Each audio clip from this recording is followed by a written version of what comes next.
human genome. We'll focus on two things. We'll learn about how scientists are able to study DNA by analyzing it. It's the detailed structure, base sequence. The second objective will be to talk about the Human Genome Project and what we learned from the Human Genome Project.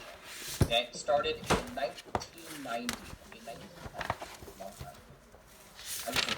I was a teenager during that time. 1990. That's a long time ago, guys. That's 31 years ago. Okay. So now, as of 1990, 2000, something like that, the scientists discovered that the human body, all the cells of the human body except sex cells, had about 6 billion base pairs. So that means that your DNA in every single cell, it has 6 billion bases. Now, what am I talking about bases? I'm talking about these. So every single cell of your body except sex cells, they have 6 billion of these letters, which we call DNA. Every single cell. Now, so when they discovered this number in the late 1990s, maybe 2000, they look at this number and they're like, oh my God, that's a lot of DNA to analyze, to understand, to study. It was unimaginable, okay, because of the large quantity in a single cell. So over the years, as they investigated the study of DNA, they went from studying using very primitive techniques, such as chemicals, and then over time, they became more sophisticated. They move into computers. Today, we use mostly computer software to analyze DNA. And you can do a DNA test, or let's say you can do like a coronavirus DNA test, right? I had a coronavirus test over the summer of last year. I did it because I had surgery on my nose inside. My tissue was swelling up, so I need to cut them off. So before the specialist would do surgery on me, he made me do a coronavirus test in August of last year. So then what he did was he sent me to this clinic, Fountain Valley Hospital. And then they put a swab, like a stick, like a Q-tip, and they put it in my nose. And they put it all the way up to the top. They took samples of my fluids and they sent it to the lab. Within 2 days or something like that, I got my results. So what they did was they analyzed the DNA in my nose to see if there's coronavirus. So notice how fast it took, 2 days. So what do you think they use? They use computers. Nowadays, computer software, computer machines are used to analyze DNA. It's a lot faster. But back in the days, that was not the case. They had to use very primitive chemicals. And then they we still use this today, but we also use bacteria to study the human genome. So today it looks something like this. Here's a man that's working with bacteria, bacterial, I don't know what kind of DNA. But now it's everything is mechanized, okay? And it's a lot faster, okay? A lot faster. So if you think of the reason why we do this is because there's so much DNA. We have about 6 billion of these guys, nucleotides, ATGCs. So by using machines to analyze DNA, it's a lot more efficient, and it makes more sense. Now, but let's talk about what we discovered on the way, going back in time. Okay, so in the 1960s, a group of scientists, geneticists, while they were analyzing DNA, they realized that it was so slow. It was so slow analyzing DNA. This is 1960, a long time ago, right? And then they came across a bacteria. Now, they didn't, I'll share the names later on, but they came across a group of bacteria. And then they found that these bacteria had a protein they call it restriction enzyme. Okay, restriction enzyme. I'll use the symbol Re, okay, Re, okay. Now, they found these bacteria, and they have these proteins. And these bacteria uses these proteins to cut up DNA of its prey, its predators, such as other bacteria or viruses, okay? So they found these certain types of bacteria, not all of them have it, certain types of bacteria, they have these proteins, which allows them to defend themselves from their predators, such as other aggressive bacteria or mostly viruses, okay? Because viruses love to kill cells in general, bacteria as well. And so these restriction enzymes, they started to play around with it, these scientists, and they found that these restriction enzymes could do something amazing. They could cut DNA, specific sites. So therefore, these scientists are able to separate the DNA. Then they copy the nucleic acid, which is the DNA, and they can analyze it. So they took advantage of these proteins, restriction enzymes of bacteria that were used to defend themselves. Number one, to defend themselves, right? So they use it to cut up DNA that they were studying. And they found that it cut at the exact DNA sequence. So these proteins that they discovered, restriction enzymes, it is not random. Everything is highly specific where it cuts. And so they compare restriction enzymes to what they call molecular scissors, okay? Because DNA is so small and there's so much of it. Humans cannot just extract DNA, which is easy to do, cannot cut up DNA and be precise, cannot have control over the nucleic acid. But with restriction enzymes, you can precisely cut here, here. You can precisely cut where you want, which is fantastic, okay? Which is amazing for that time period. Okay. So how does it cut? How do these bacteria cut? So there are many different types of bacteria that with many different types of restriction enzymes, Re, okay? These restriction enzymes cut at specific site sequence. So on the DNA, for example, restriction enzyme number 1 and restriction enzyme number 2, okay? So this restriction enzyme cuts like this, TTAATTA. This one cuts at GGCCAATT. I made these up, by the way, okay?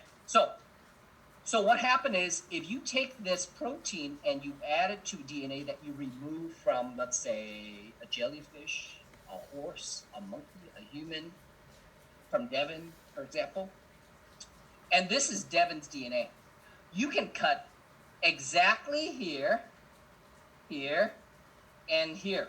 It cuts exactly and only in those places. That's it, only. Now, if you magnify this, what would you see right here? The sequence would be like this. It would be just like this. It would be just like this. This sequence would be here, here, and here. You got it? Now, if you use, let's say if you use a different restriction enzyme, number 2, this is what it does. So you mix them in a test tube, and then you mix a billion restriction enzyme proteins with a billion DNA, right? Same piece of DNA. This protein would look for this sequence right here, and it would cut here, it would cut here, it would cut here, because each of these locations have the exact same sequence, and then you would have all these pieces, and then you would take these pieces of DNA, and then you would study them. Let's say you got 4 pieces, right? You would send piece number 1 to Devin, piece number 2 to New, piece number 3 to Tamia, piece number 4 to Tristan. You see what I mean? So each of you would analyze a piece of DNA, and it makes it easier. See what I mean? Now, who has time to analyze 6 billion bases? No one. Humanly, it's not possible. Well, it could be done in maybe 10 years. But no one has 10 years to analyze just one genome. So by cutting DNA at specific sites, you're able to share the work. You're able to control where it cuts because DNA is just too small and just there's just too much abundant. Now, the next thing is, how do they cut? Exactly. How do they cut? So as these scientists work on the technologies of DNA analysis, they discover that the restriction enzymes, these REs from bacteria, they cut two ways. One is called blunt end, and the other one is called sticky ends. So there are two ways that they cut. Two ways. Blunt ends or sticky ends. Now, what is a blunt end? A blunt end is when you cut right in the middle. Right in the middle. So you have two pieces. A sticky end is when you don't cut like that. Instead, what you do is you cut it with a certain pattern. So you look for that sequence, right? You look for that, whatever sequence it is. You look for that sequence, like let's say this sequence is CTTAAG, CTTAAG, and you cut it like this. Cut it like that. It produces, we call these right here, sticky ends. These are called sticky ends. Sticky ends. These are called sticky ends. Instead of cutting right in the middle, it cuts it like this. And so it exposes the bases. So you're able to see what you cut. So since you're using the same restriction enzyme to cut this piece of DNA, you get the same sequence, see? AATT, AATT. You see what I mean? It's the exact sequence. Now, how many restriction enzymes are there? There are hundreds to choose from. So these bacteria, not all of them have it, they use it as a defense. We call them ALU1, HAY3, BAM H1, HINE3, EcoRI. Now, what the heck are these names, right? These are the names of the bacteria, shortcut. It's kind of like, let's say, David, right? David, his last name is David. Let me see. David, what's your last name, David? Where are you? Okay, David Doe, all right? It would be like this. D would be David, and then Doe. That's how they name it. Now, if David has 4 pieces of restriction enzyme, I would call him like this. DDO1. And then DDO2. You guys got it? That's how they got the name. So assuming David is a bacteria that has restriction enzymes, and he has 4 restriction enzymes, then if it's David third restriction enzyme, I'll call it David DDO3. You guys got it? Okay, so that's how they do it. So see, ALU1, HAY 3, BAM H1, HINE 3, EcoR1. Based on the name of the bacteria. So this is David Doe 1. That's how they name it. Now, ALU cuts it straight across. That's blunt. HAY 3 cuts it blunt, straight across. Whereas, look at BAM. BAM is not blunt. Instead, it is a sticky end. HINE 3, sticky end. EcoR1, sticky end. Guys, are we good? So there are hundreds of these, hundreds. So if you are a scientist, you see this and you have a list of all these restriction enzymes from bacteria, and you're trying to analyze a certain DNA, you get to choose. You get to choose what you want to use to cut, right? You can use a big scissor, small scissor, a scissor that makes circles, a scissor that cuts stars. You see what I mean? You get to choose hundreds of them, and every day we discover new ones. Because they're scientists, that's all they do. Discover these new ones. Okay. So now then what do you do after you cut up the DNA? Now, once you cut up the DNA, what you gotta do is you have to analyze it, right? So what they did is they put it into a machine, okay? This machine right here, this is called gel electrophoresis, okay? Gel electrophoresis. Now, what is it, right? Now, so this is how it works. This right here is a power supply, which is used to send energy currents, electrical currents. It is hooked up to this gel, this tray here. Inside the tray, there's a piece of gel that you cannot see. It's very faint, okay? The gel is right here, okay? Inside the tray. The gel is a porous. Porous means that word's right here. Porous means it has little tiny holes. So if you take the gel and you magnify it to look at it, what you see is little tiny holes. The gel has little tiny holes, microscopic holes. And then, but the holes are barely big enough just for DNA. And so if you run the gel, if you hook up the gel and you run the electrical current, what happened is the energy would travel. So if it runs from, let's say, negative, this is the negative side, right? And this is the positive side. What happened is you run electrons. You run the electrons to the positive. Because remember, electrons are negative. It is attracted to the positive end, right? The positive end. Now, then how does DNA move? How the heck does DNA move? So they discovered that the double helix, right? The double helix,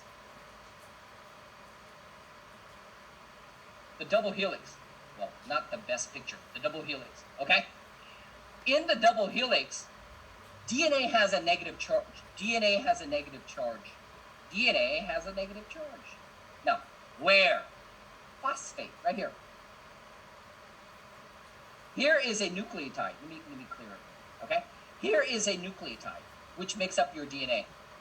The phosphate, which is the side of the DNA, it has a negative charge.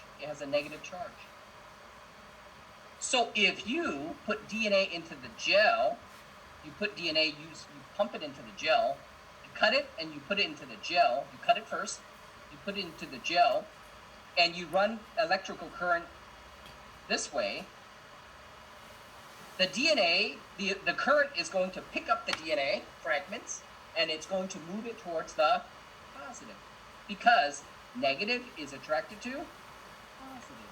Guys, are we good? Now, the next question is, okay, let's say they move across, right? How do you know? How do you, what else can you study from them? So this is what they get, or what you get. So you use a micropipette, okay? This is called a micropipette. You inject the DNA. The DNA is the purple stuff, okay? It's a chemical solution that stains the DNA. And then you put it into these wells, and then you run the DNA for a few hours, maybe a day or two sometimes, depending on the current, the electrical current, and you run the DNA. Now, since the DNA are little fragments now, because you cut it with friction enzyme, they are going to move. The smaller the piece of DNA, the faster it moves. The bigger the piece of DNA, the slower it moves. Because, remember, the gel, this is what the gel looks like. It's barely noticeable, right? It's a thin gel. They're porous, and so there are little holes inside, microscopic holes. Only allows DNA. So what happened is little pieces of DNA begins to move. They move, and then once you're done, they move all the way to the other end. You stop the current. You just stop, and then you take the gel. You remove the current. You remove the gel, and you take the gel and you put it into a bath. Okay, a bucket, and then inside that bucket there's a staining material. There's a chemical that you stain it with.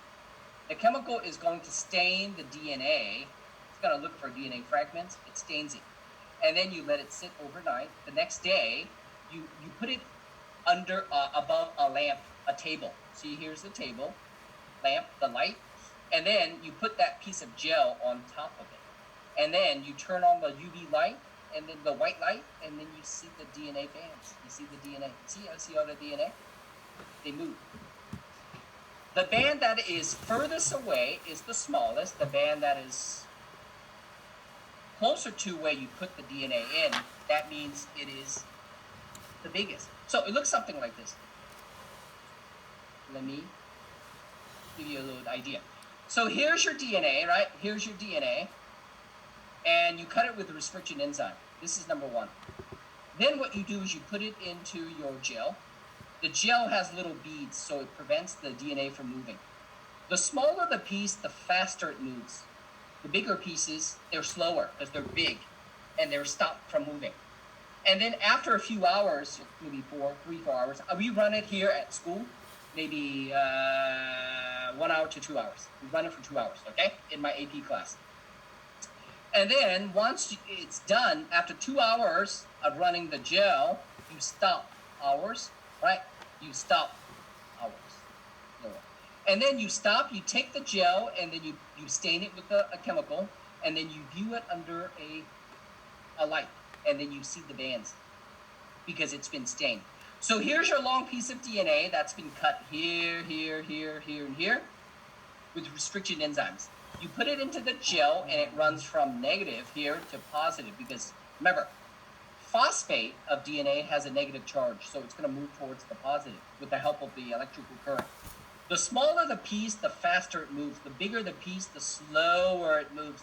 The bigger the piece, the slower it is.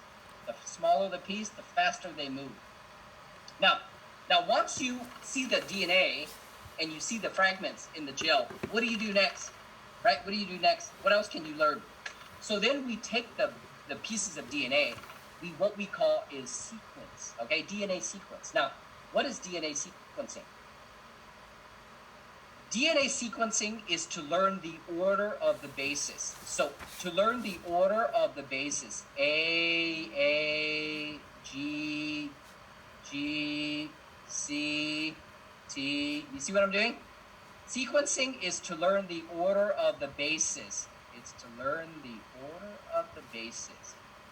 Now, in 1980, 83 to 85, 89, 1990, they had to use chemicals. One person can only sequence maybe a few 100,000 bases. That took a long time. You see what I mean? If you do it by hand, it takes a long time to do it by hand. So nowadays we use computers, okay? We use computers. Now, today we use computers to analyze the bases by looking at their chemical structure, the size of the bases, because they're different. So when you take the pieces of DNA, you put it into a machine, a computer, what it does is it generates these energy waves, right? These waves. Every time you see green, you know it's going to be an A. Whenever it's a red, you know it's going to be a T. If it's black, it's going to be a G. And if it's blue, it's going to be a C. You see what I'm doing? So the computer generates all these waves. The waves tell you what bases they are. And it can be done within minutes. Sounds good? Minutes. It takes minutes to sequence DNA nowadays. All right? So we can know the order. So what else can we learn? Now, then we can analyze the DNA and compare to different species. Okay, that's what we can do once we sequence it. Now, but then let's see the time. See, in 1990, a team of scientists wanted to study human instead of other species, okay? They wanted to study human. So what they did is they analyzed other species because they're easier, and then slowly they moved to humans in 1983. So in 1981, they started analyzing the sequence, the DNA sequence of simpler species. And they're able to do it with simple species, with not many DNA like bacteria. But when you are sequencing DNA of, let's say, an animal like humans or monkeys, you are dealing with billions of bases. So it's very difficult to do. So in 1981, a team of scientists, funded by the government, by the way, the government funded this, he created a technique called shotgun sequencing. Shotgun sequencing. So this is how it works, okay? So you take the DNA of a cell, all of it, okay? This is long strand of chromosomes. This is one chromosome, okay? This chromosome. Then what you do is you cut them up. You cut them up into little pieces, smaller pieces. So here is your chromosome. This is your chromosome. This is one chromosome. You take your chromosome and you shotgun, meaning that you cut it up into little tiny pieces. And then once you cut it into little tiny pieces, you give this piece to David to analyze. You give this piece to Tristan to analyze. You give this piece to Tamia to analyze. You give this piece to New to analyze. You give this piece to Lynn to analyze. You see what I'm doing? So you take one chromosome and you cut it up shotgun style to little pieces. Well, when I say little, I'm talking about 100,000 bases, okay? Not little, okay? Not little. So you take the one chromosome, you cut it up into 30 pieces of DNA, 30. Each person in our class will get one piece to analyze. Now, here's the magic. The magic is here. Now, notice how each of these DNA, each of these pieces of, each of these pieces that was cut up, they overlap each other. So this piece of DNA is overlapped with this piece. You see? See this piece? I give it to David. So David, this is your piece to analyze. This piece, the second piece, I give it to New.